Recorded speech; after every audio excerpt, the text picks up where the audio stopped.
Hey, what's up guys? Gons here for the Face Like the Sun YouTube channel.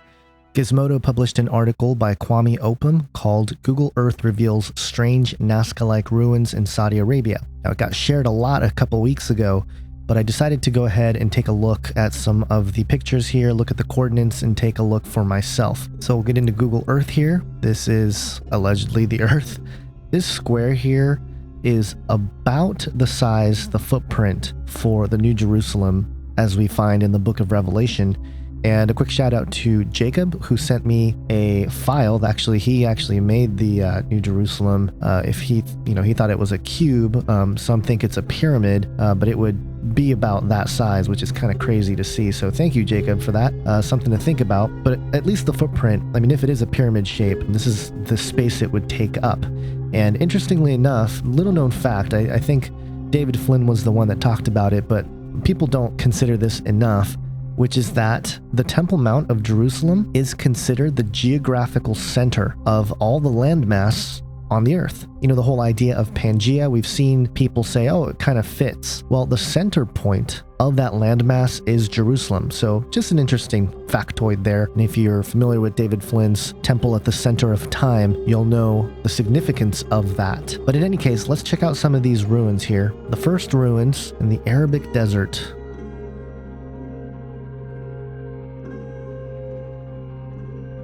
All right, so there's a couple nearby here, but let's go to the first one. Here we have a ton of these sort of popsicle looking things. I guess people have stated, oh, it's, one-eyed aliens or whatever.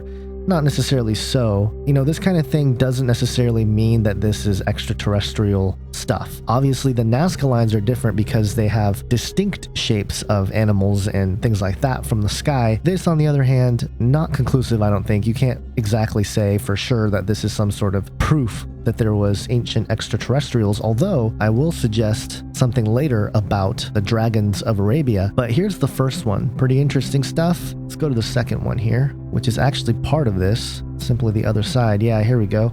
So we just see more of this sort of shape going on, and if you go down and zoom in real close, it's hard to see obviously the graininess, but they're rock formations. There was some sort of ritualistic thing going on, perhaps, with this shape, because it seems to be repeated over and over again. Let's go to the second one. And here we go. I think this is the Christmas tree one. So here we have the second ruin here, again in the middle of the desert. And it's got these ragged edges. It kind of looks like a tree, maybe a pine tree. But if we trace this, it just goes into more sand here.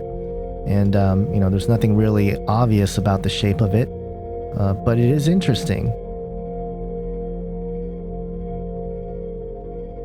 There seems to be some other lines over here. Actually, I see another one on to the right here. Interesting. I didn't catch this one the first time. But there you go. There's some more of those lines. And again, it doesn't necessarily mean that this is made by extraterrestrials or aliens or anything like that. It just shows some sort of ancient structure that must have been there, probably pre-flood.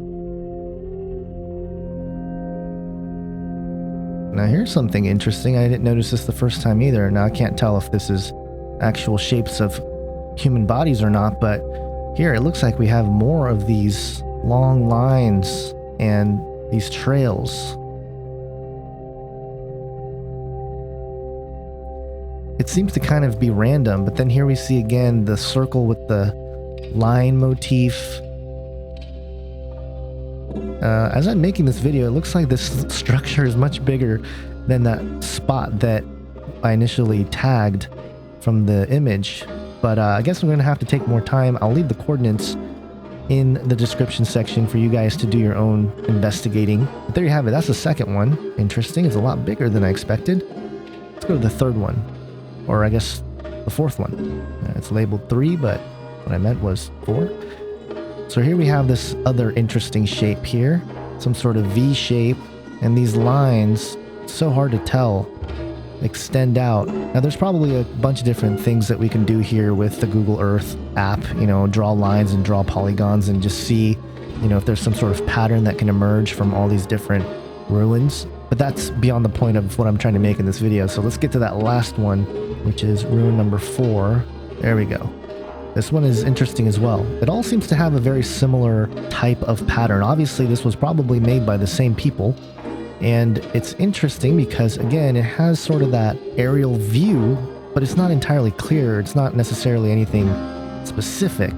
Just going to scan around the area here to see if there's anything interesting around that piece.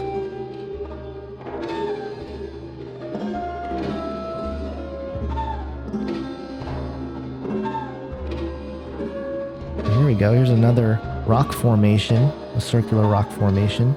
Looks like it connects back. Here's another one. Oh yeah, it definitely connects back to this bigger one. So yeah, it looks like it goes through the sands here, and this is very fascinating. I don't know much about the history here, and I'm sure now that this is sort of out there, more people will dig in and more information will come out. But again, this is just fascinating stuff. Very interesting images from above of these structures. Oh, here's more. This whole network of nodes definitely seems to be some sort of ancient pathway.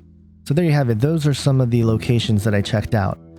Now, there's something interesting about dragons and Arabia, or that Middle East region. Obviously, dragons are worldwide. There's dragons in almost every ancient culture. A passage that comes from an extra-biblical book in the second book of Esdras. It's part of the Apocrypha.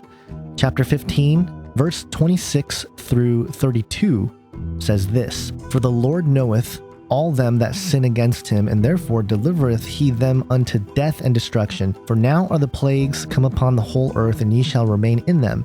For God shall not deliver you, because ye have sinned against him. Behold, an horrible vision in the appearance thereof from the east, where the nations of the dragons of Arabia shall come out with many chariots, and the multitude of them shall be carried as the wind upon earth, that all they which hear them may fear and tremble. Also the Carminians raging in wrath shall go forth as the wild boars of the wood, and with great power shall they come and join battle with them, and shall waste a portion of the land of the Assyrians. And then shall the dragons have the upper hand, remembering their nature, and if they shall turn themselves, conspiring together in great power to persecute them, then these shall be troubled blood, and keep silence through their power, and shall flee."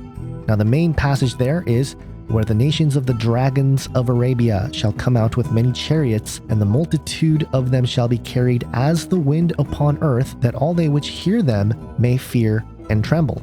Now, a colleague of mine named John the Baptist, he's not really John the Baptist, that's just the name he goes by, for Tribulation Now published an article about the dragons of Arabia back in March of 2012. Actually, he was the one that brought attention to this passage to me. But in this article, which I'll leave a link to, he suggested that these dragons of Arabia are the Sumerian gods, the Anunnaki, who, what he believes, shapeshifts into blonde-haired, blue-eyed Aryan gods, or like feathered serpents like Quetzalcoatl. And, you know, there's some good theory there.